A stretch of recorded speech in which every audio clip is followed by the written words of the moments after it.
हम पढ़ रहे हैं स्कंद 1 अध्याय 13 श्लोक संख्या 23 113-23।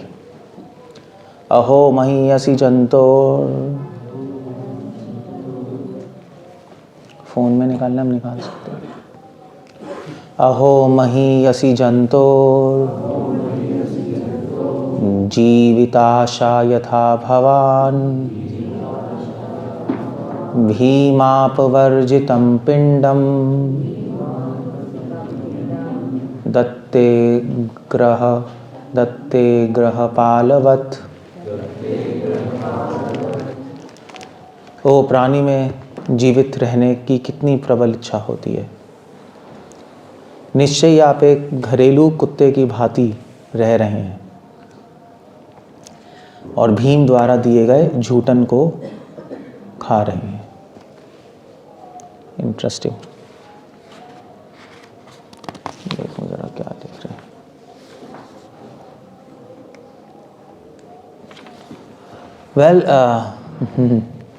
श्रील प्रभुपाद तात्पर्य में लिख रहे हैं, साधु को कभी भी सुखमय जीवन बिताने की इच्छा से राजाओं या धनियों की चापलूसी नहीं करनी चाहिए।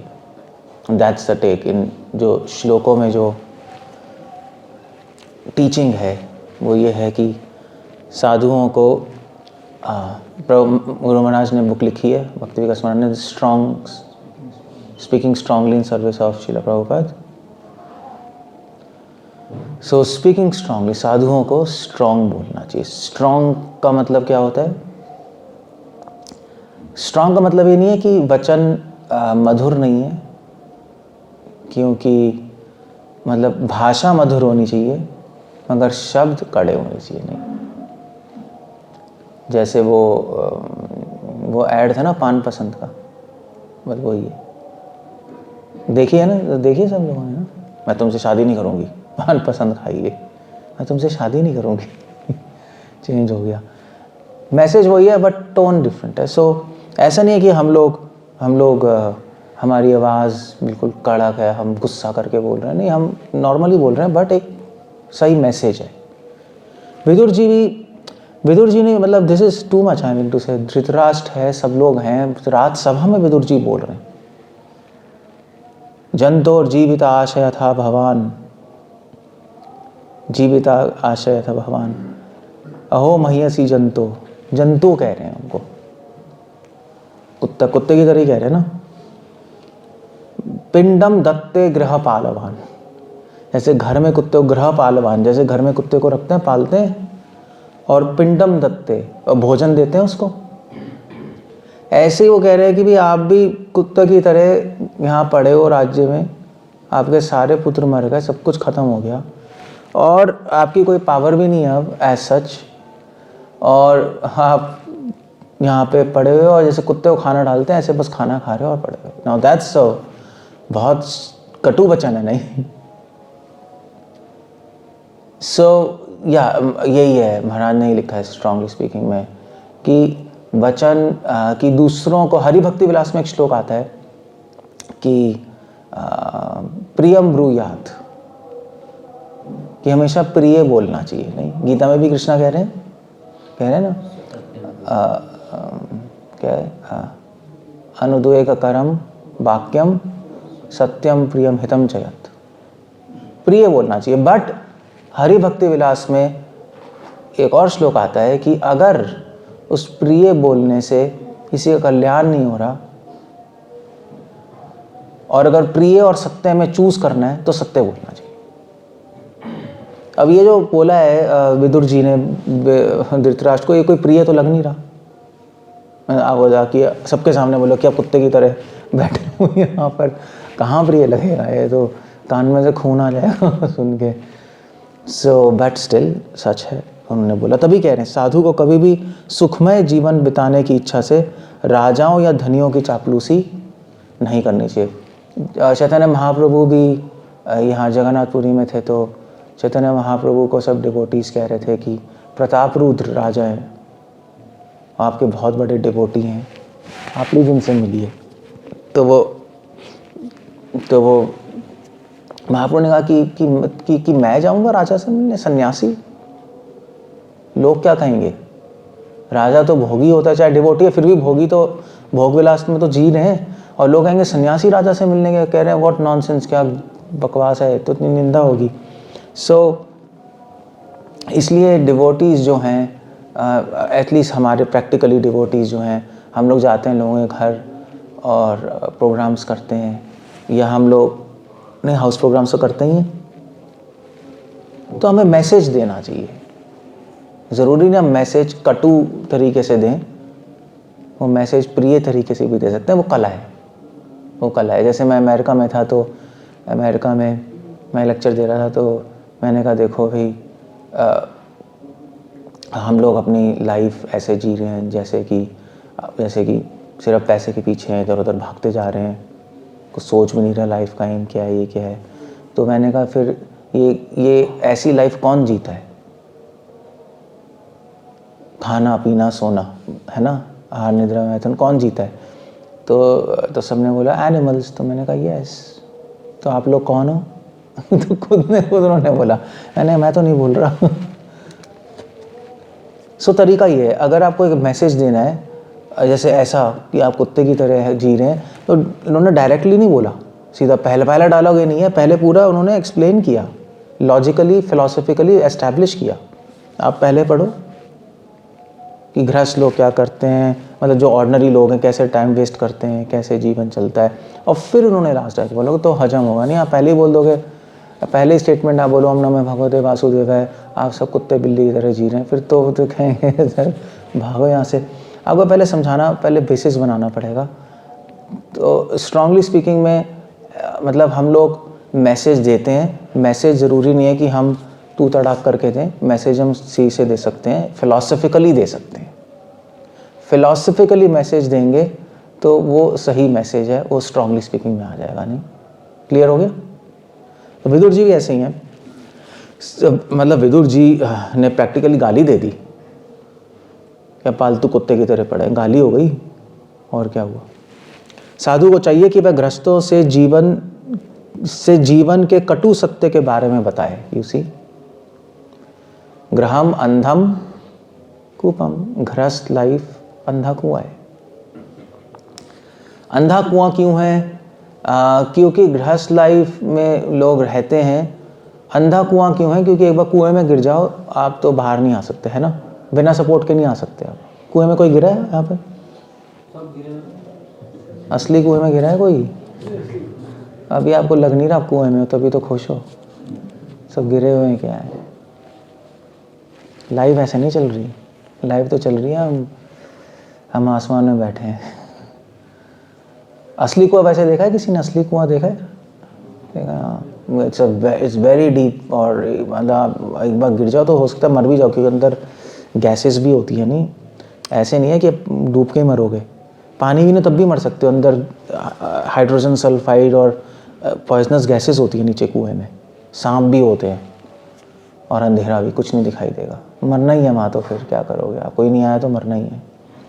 सो यही है। सो गृहस्थ लाइफ एक, आप चले गए, आपको कुछ दिखाई नहीं देगा, अंधेरा है, आप कुछ सीख नहीं पाओगे लाइफ में, सिर्फ उसी बिजनेस, वाइफ, बच्चे, चार दीवारी, उसी में झगड़ते रहोगे, ज़्यादा कुछ सीख नहीं पाते। इसलिए जनरली जो प्रीचर्स होते हैं वो ट्रैवल करते हैं, है नहीं, ट्रैवलिंग करते हैं, काफ़ी जगह जाते हैं, तो एक्सपीरियंस होता है उनको, तब वो सीख पाते हैं। जैसे हम लोग हैं, हम लोग ट्रैवल करते हैं नहीं, अलग अलग देशों में अलग लोगों से मिलते हैं, अलग अलग सिचुएशंस हैं, तो हमारा एक्सपीरियंस बहुत ज़्यादा हो जाता है, जो आप सपने में नहीं सोच सकते कि एक्सपीरियंस है। ऐसे ही मतलब किसी भी प्रोफेशन में, यहाँ पे नहीं, जैसे कोई डॉक्टर है, अगर आपको किसी डॉक्टर को दिखाना है, तो एक डॉक्टर कपूरथला में बैठा है, ठीक है भाई हम दिखाएंगे, और आप बहुत बीमार हो, आपको अच्छे डॉक्टर को दिखाना है, तो कहाँ जाओगे? जलंधर जाओगे ना। और अगर कोई कहे यार जलंधर में एक डॉक्टर है, वो पूरे वर्ल्ड में ट्रैवल करता है, उसके पास जाओगे? किसके पास जाओगे? जिसकी जलंधर में प्रैक्टिस चल रही है, दूसरा जलंधर में प्रैक्टिस कर रहा है, मगर पूरे वर्ल्ड में लोग बुलाते हैं उसको, ट्रैवल करता है, उसी के पास जाओगे ना, क्योंकि एक्सपीरियंस आता है उसको, उसने कितने लोगों को देखा है। सो ऐसे ही है। सो इसलिए गृहस्थ लाइफ में अंधेरा, अंधम कूपम, ज़्यादा कुछ आदमी सीख नहीं पाता, एक्सपोजर नहीं है लोगों का, सिचुएशंस का। और कुएं में सांप भी होते हैं, सांप मतलब विषय वस्तु होती हैं। 24 घंटे आपके चारों तरफ फैसिलिटीज़ हैं, आप कभी भी यूज़ कर सकते हो, आपको कोई टोकने वाला नहीं है, कोई रोकने वाला नहीं है, कोई रूल्स नहीं है। सो एडवांस करना बहुत स्लो हो जाता है उस लाइफ में। और स्पेशली अगर आप डिवोटी, मतलब अगर आप डिवोटी नहीं हो तो फिर तो गए काम से, फिर तो ट्रैप ही है, नहीं फिर तो पॉइजनस गैसेस भी हैं, फिर तो मरना ही है वहाँ तो। सो जिसमें तो बोलना चाहिए हमें गृहस्थों को कि भी ये लाइफ ठीक नहीं है। इसका मतलब ये नहीं कि आप अपना घर छोड़ दो, अपने घर में ही कृष्णा कॉन्शियसनेस लाओ। That's the whole idea. आप अपने घर को टेम्पल बनाओ, है नहीं, वहाँ पे कृष्णा कॉन्शियस ऐड करो तो ठीक है। That's very good. ये मैसेज देना चाहिए, यही बोलना चाहिए नहीं हमें लोगों को, वरना बिना भक्ति के तो आपका अंधा कुआं है, भक्ति के साथ आपका मंदिर है घर, आप देख लो। जिससे वह इस भौतिक अस्तित्व के संकटपूर्ण अनिश्चित जीवन के विषय में सचेत हो सके। श्रील प्रभुपाद भक्तिसिद्धांत ठाकुर एग्जाम्पल देते थे, अगर कोई लड़का पतंग उड़ा रहा है छत पे, पतंग उड़ाइए छत पे ना, उड़ाइए कभी कभी। अगर आप छत पे पतंग उड़ा रहे हो और उसकी बाउंड्री नहीं है, ऐसे होते हैं ना, कहीं घर होते हैं ना पुराने, बाउंड्री नहीं तो ऊपर चले आते हैं। हमारे एक डिवोटी हैं हमारे डिवोटी हैं, उनका बच्चा, डिवोटी हम जानते हैं बिल्कुल नियर के, तो वो छत पे गए 15 अगस्त पे पतंग उड़ाने, वो ऊपर से गिर गया नीचे, ऑन द स्पॉट डेथ हो गई 4th मंजिल से। DDA फ्लैट्स में तो पुराने, उसमें वो नहीं होती, ऊपर रेलिंग नहीं होती, ऐसे ही था। सो अगर ऐसा कोई है और आप देख रहे हो कि वो उड़ा रहा है गिरने वाला है, तो क्या बोलोगे उसको? अरे भी बच जा, तू सही से कर ले, तू बीच में आके उड़ा, ऐसे मत जा। अब उड़ाते उड़ाते ऊपर देख रहे होते ना, पीछे पीछे जाते रहते हैं, गिर सकते हो आप। सो अगर वो नहीं मान रहा तो क्या करोगे? सुन नहीं रहा और पीछे पीछे गिरने वाला है तो क्या करोगे? गिरने दोगे? क्या करोगे? हाँ, चिल्ला के बोलोगे, थप्पड़ मार के खींच लोगे उसको, नहीं यही करोगे ना? तो फिर आप ठीक कर रहे हो, गलत कर रहे हो? लोग कहेंगे यार बेचारे को मार रहा है, तू क्या कर रहा है? वेल उसको बचा रहे हो। दैट्स द होल आइडिया, यही बात है। सो अगर आप सत्य बोलोगे लोगों को तो उनको अनिश्चित जीवन के विषय में सचेत कर रहे हो, you have to save them. Dhritarashtra गृहस्थ जीवन के प्रति आसक्त वृद्ध पुरुष के जीते जागते उदाहरण है। वे वास्तव में दरिद्र हो चुके थे, फिर भी पांडवों के घर में सुखपूर्वक जीवन बिताना चाह रहे थे। इनमें से भीमसेन का विषय रूप से उल्लेख हुआ है क्योंकि इसने धृतराष्ट्र के 2 प्रमुख पुत्रों दुर्योधन दुशासन को स्वयं वध किया। इनफैक्ट भीष्म को मारने की कोशिश भी की धृतराष्ट्र ने एंड में, है ना, क्योंकि उनको वरदान था ना कि वो इसको आलिंगन करेंगे तो क्रश कर सकते हैं। सो उन्होंने पूरी कोशिश की थी, तो वो तो कृष्ण भगवान ने मूर्ति बना दी थी भीम की और बोला हाँ ये भीम है, तो उन्होंने पकड़ा और क्रश कर दिया, पूरा पाउडर बन गया। भीम होता तो वो मर जाता। सो ही वाज सच, इतने ज़्यादा हेट करने लगे थे भीम से। और अब पड़े हुए हैं और भीम युधिष्ठिर और ये लोग ही इनको पाल रहे हैं, मतलब उनको शर्म भी नहीं आ रही कि यार हमारे बच्चों को मार दिया और ये हो गया, और इन्हीं के टुकड़ों पे पड़ रहे हैं। इसको कहते हैं आसक्ति। He couldn't leave. ये दोनों पुत्र अपने छल कपट एवं दुष्ट कार्यों के कारण उन्हें अत्यंत प्रिय थे।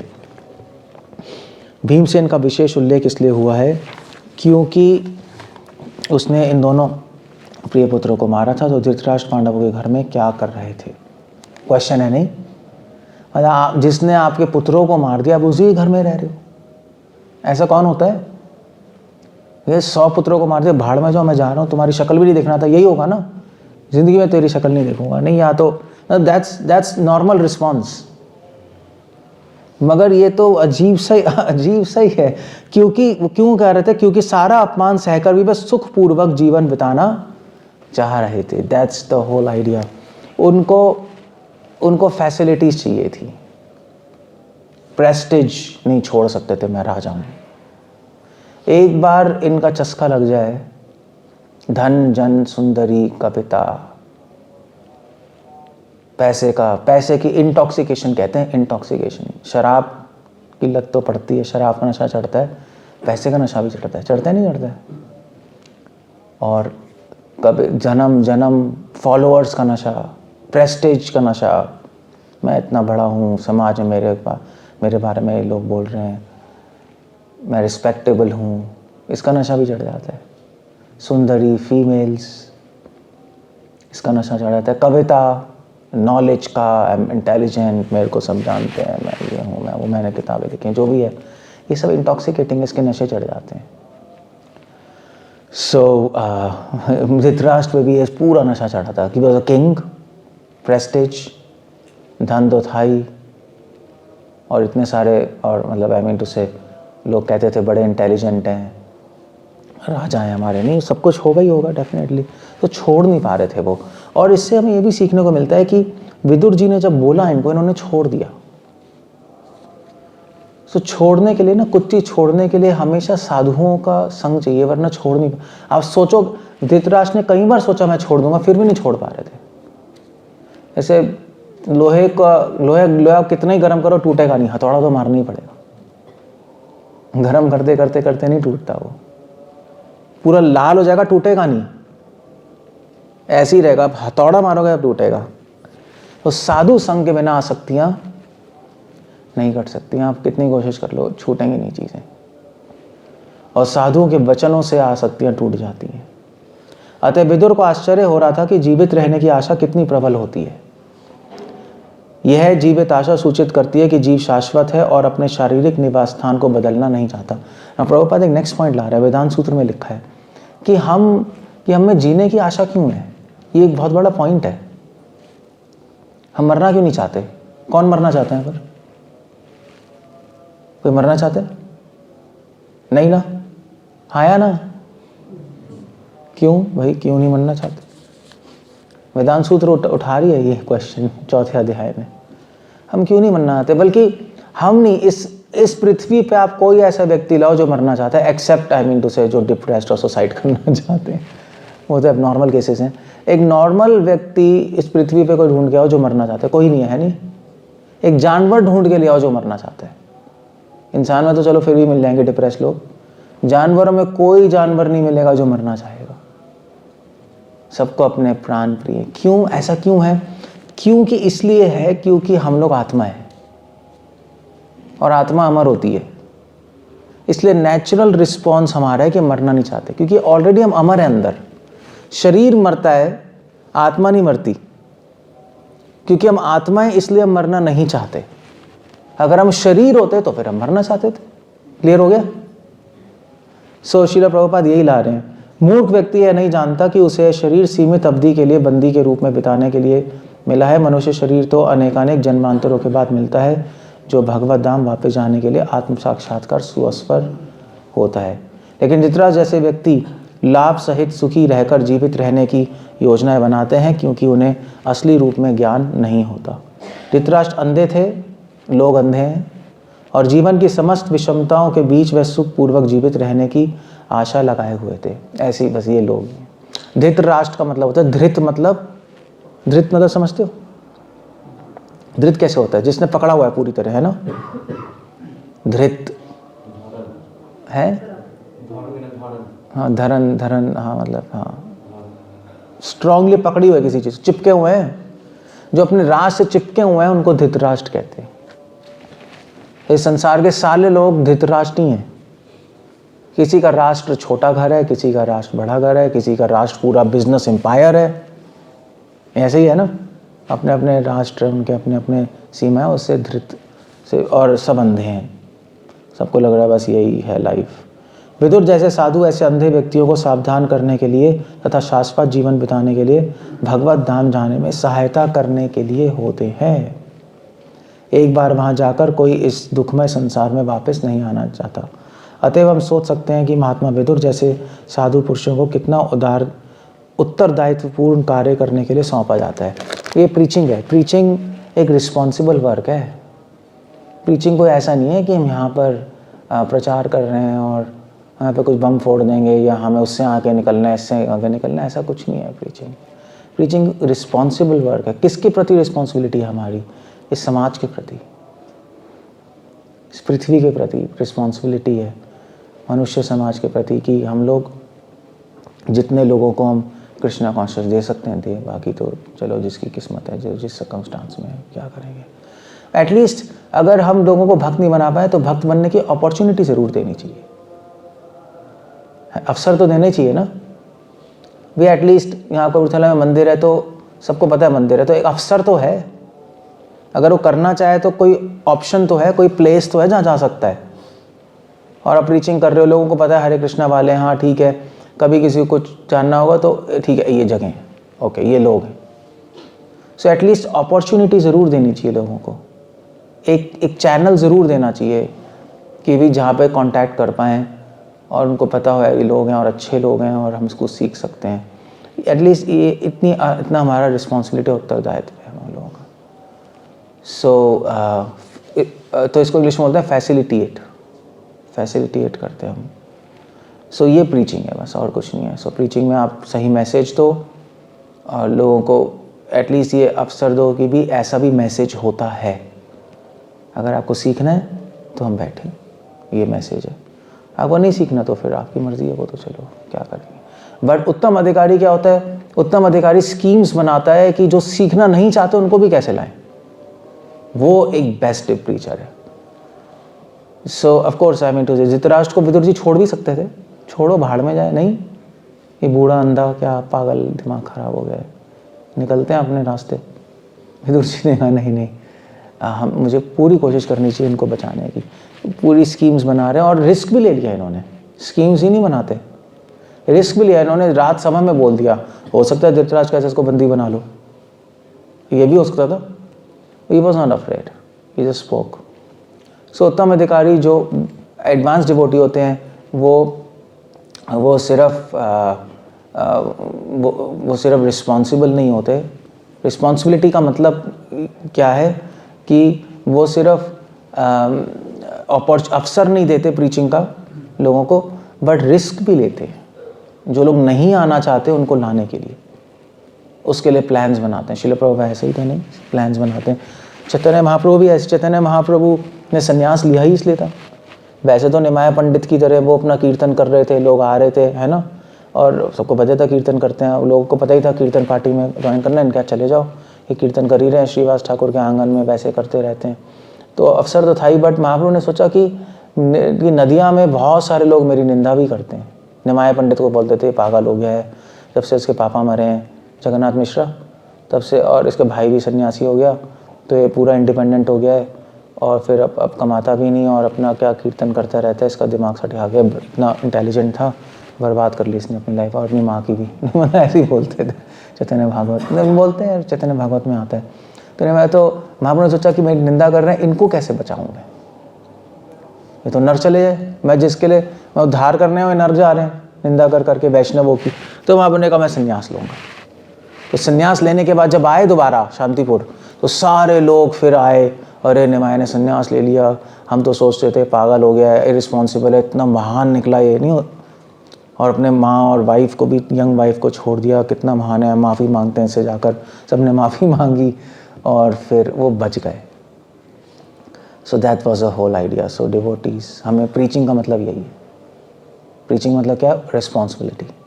रिस्पॉन्सिबिलिटी मतलब लोगों को अवसर देना और प्लान्स बनाना कि जो नहीं आ रहे, जो अवसर ले लेंगे तो सही है, जो नहीं आ रहे उनको हम कैसे लेके आए Krishna conscious. That's how like. Okay, Hare Krishna. कुछ पूछना है, कुछ कहना है? I'll stop with that. How we can deal or how we can impart the knowledge to those people who are rigid or full of egoistic and are ready to suicide, मतलब they are not, at that time they are not ready to listen when we give something knowledge, and especially from the वो तो है ही। उसके लिए फिर कुछ लोग तो नहीं भी लेना चाहेंगे, कुछ लोग तो रियली नॉनसेंस होंगे, छोड़ना ही पड़ेगा। बट हम सोचते हैं उनके बारे में कैसे करें। उसका एक कारण हो सकता है कि हो सकता है हम ही इतने एडेप्ट नहीं है नॉलेज में, हमें नॉलेज नहीं है कि हम उनको कन्विंस कर पा रहे हैं, ये भी तो हो सकता है। या हमारी टेक्निक सही नहीं है उनको बताने की, ये भी हो सकता है। सो फिर हम सोचे किस टेक्निक से लाएं उनको। जो लोग बहुत इगोइस्टिक होते हैं ना, नॉलेजेबल और अमीर लोग हैं, वो सुनते नहीं जनरली, है ना, ये इंटेलिजेंट मानते हैं अपने आप को। उसको प्रीचिंग करने के लिए आपको टेक्निक चेंज करनी पड़ेगी। फिर आपको उसको प्रीचिंग करने के लिए दिखाना पड़ेगा I am more intelligent then you. तो आपके पास नॉलेज होनी चाहिए बहुत। फिर उसको बताओ, जैसे फॉर एग्जांपल जैसे मैं अमेरिका जाता हूँ तो अमेरिका में तो मेरा ब्रदर डॉक्टर है, उसकी वाइफ भी डॉक्टर है। सो मैं उनसे कुछ बताता हूँ तो नहीं मानते वो मतलब नहीं मानते, तो उनको बताने की टेक्निक चेंज करी। तो मैं उनको बताता हूँ देखो भाई ऐसा है कि जो मैं बता रहा हूँ ये पॉइंट तो उसमें रिसर्च हो चुकी है और जर्नल्स में छप चुके हैं आर्टिकल्स, पीयर रिव्यूड समझते हो आर्टिकल, पब्लिश्ड पेपर्स नहीं होते, तो पब्लिश्ड पेपर से मैं बताता हूँ तो कहते हैं हाँ अब ठीक है, पेपर में छप पब्लिश्ड पेपर्स हैं, रिसर्च हो चुकी है तो मान लेते हैं। अब मैं उसे बोलूँगा यार गीता में दिया है कौन मानेगा, वो कहते हैं हाँ कहाँ की बातें, पॉइंट वही है, मगर मैं ये बोलता हूँ हाँ ये पॉइंट जो है ये इसके पेपर्स छप चुके हैं और ऐसे ऐसे हो चुका है, तो कहते हैं हाँ ठीक है, टेक्निक अलग है।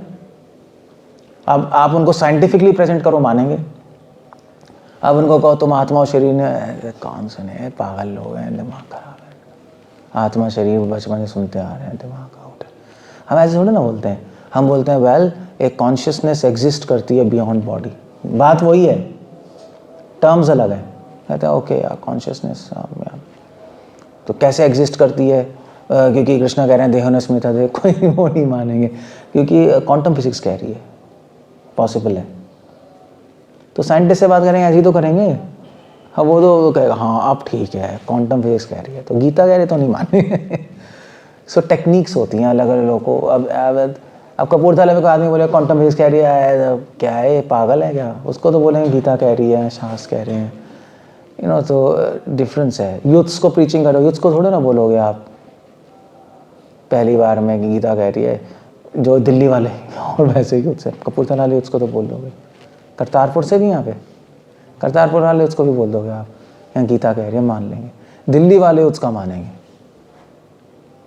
दिल्ली में तो आपको थोड़ा ना, दिल्ली में आपको अलग तरीके से प्रीचिंग करनी है, टेक्निक मैसेज वही है, टेक्निक अलग हो सकती है ना। जैसे दवाई होती है, दवाई को आप मुंह से भी डाल सकते हो, अगर मुंह से हजम नहीं हो रही तो क्या करेंगे, इंजेक्शन।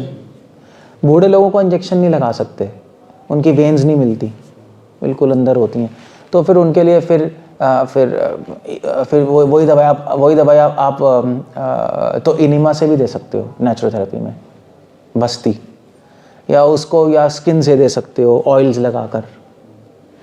सो मेडिसिन अंदर डालनी है। अब हर एक आदमी टॉलरेट नहीं कर रहा, तो अलग अलग मोडालिटीज़ हैं देने की, है ना, दवाई, इंजेक्शन, ऑयल, इनिमा, मगर दवाई अंदर जानी चाहिए। सो किसको इंजेक्शन लगाएंगे, किसको दवाई देंगे, किसको ऑयल लगाएंगे, किसको इनिमा देंगे, डिपेंड करता है आदमी पे, उसकी एज क्या है, कैसे है।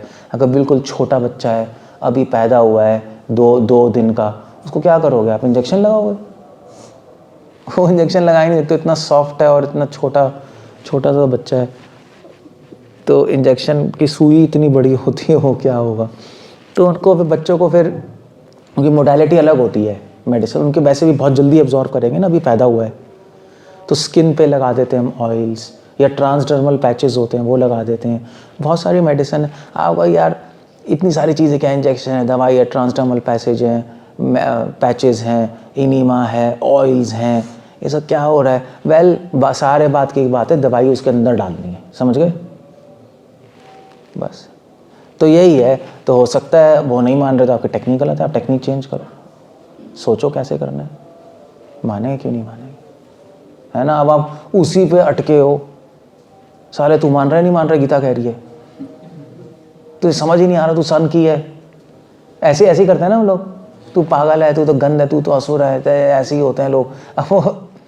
अब वो भी आएगा, वो भी काटने आएगा, साले तू भी ऐसे ही है, तो फिर लड़ाई होगी, है ना। तो अगर मान लीजिए प्रीचिंग में कोई मान नहीं रहा, तो आप अपने स्टाइल पे अटके मत रहो, टेक्निक चेंज करो, आप उसके पीछे मत पड़े रहो सेम मोडालिटी में, समझ गए, वही पीछे पड़े हो, वही कोट करते जा रहे हो, नहीं, आप सोचो कि एग्जैक्टली आपको उसको सुनना पड़ेगा, वो आदमी किस तरह का है, कैसी थिंकिंग है, साइंटिफिक है, फिलोसॉफिकल है, मूर्ख है। अगर मूर्ख है तो फिर मूर्ख है, तो मूर्ख को बताने का क्या तरीका होता है, फिलॉसफी काम नहीं करती, मूर्ख को क्या तरीका होता है,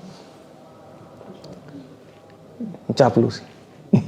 वो मान लेगा आपकी बात, या हो सकता है आपसे बड़े हों, रिलेटिव्स नहीं होते बड़े एज के, वो तो मानते ही नहीं, तो उनको तो फिर चावलूसी करनी पड़ती है, अरे आप बहुत अच्छे हैं, पैर पापा लागू जी, पापा जी पाए लागू, पापा जी कहते हैं आगे क्या कहते हैं पंजाबी में, क्या कहते हैं बड़े लोग, पापा जी कहते हैं, हम पापा जी क्या होते हैं, पाए लागू ये वो, और आपकी कृपा से हम गीता पढ़ रहे हैं और बहुत अच्छा समझ आ रही है, सो आपको तो बस, तो फिर वो सुनेगा हाँ ठीक है ठीक है ठीक है, तो गीता में ऐसा बोला है, अरे हाँ ठीक है बच्चे अच्छा है।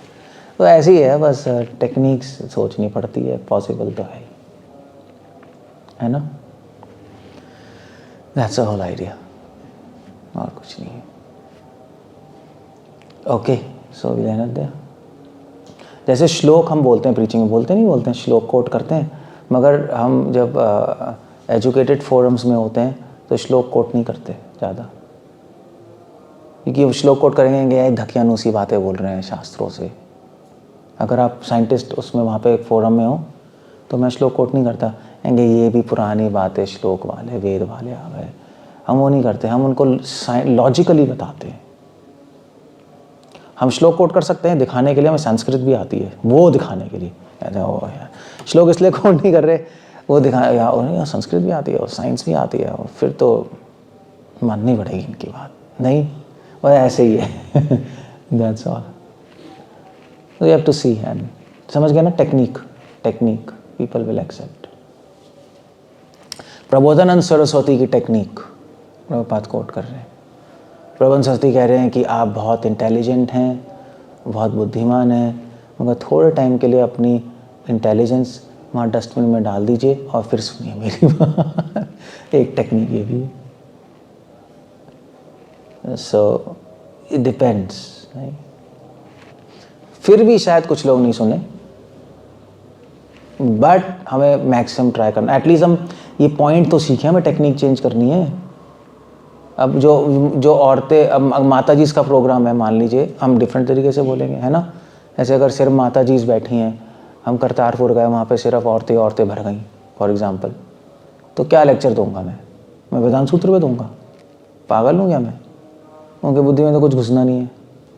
तो उनको कहानियाँ बताएंगे हम, उनको शौक़ है, हाँ अभी कहानी बताते हैं।